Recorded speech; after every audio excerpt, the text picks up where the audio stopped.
tayo sa Muntinlupa Baywalk. Ito po yung tinatawag nilang Bayanan Baywalk. So nakita nyo yun, no? May mga bata rin at may mga parents doon din, no? Yun. Meron na naman po mga senior high doon ako nakikita yon. Ibigyan natin mamaya yon. Papahinga lang ako kasi yung time kasi na travel, tsaka kumain pa ako. Medyo nag-rest na akong konti. Importante po kasi itong Article 3 Section 1 na ito. Kasi dati pa po dapat na-broadcast na ito ng mainstream media para nagkaroon ng choice sa mga kababayan natin tumanggi sa pagbabakuna. So como hindi nga nila alam na meron silang panghahawakan ng karapatan, marami po ang mga lalinlang na pasubo na obliga na magpabakuna. So dapat ngayon po meron naman bumabangon na ganyan. Sinasabi na may mga lockdown na naman po na mangyayari.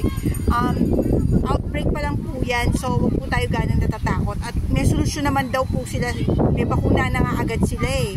No? May bakuna na agad sila. So kung may bakuna na sila, bakit magla-lockdown agad? So try to avoid this fear-mongering na mga bali-balitang ito. Huwag po natin i-promote pa at magkikreate lang po ng mga pananakot at hindi natin ma-normalize ang takbo ng buhay natin pagka lagi tayong sumasakay sa mga fake news. Just in case tutuhanin nila, di ba?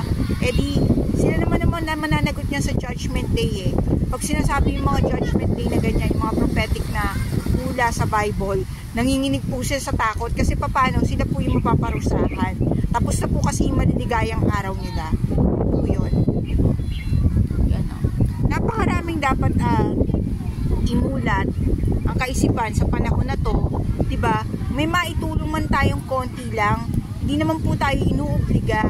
Yun na lang po yung maitutulong natin, bigyan natin ng kapurihan ng Diyos. Mano man lang magpasalamat tayo, ngayon buhay pa tayo, nakasurvive tayo, hindi tayo nabakunahan.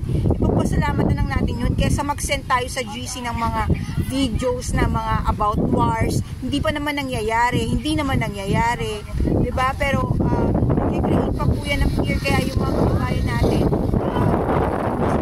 mahihina pa yung pananampalataya. Imbes na pala kasi natin yung pananampalataya nila, tinutulong pa po natin yung mainstream media na manakot sa atin.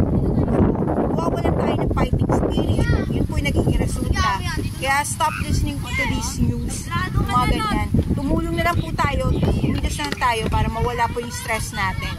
Ito po.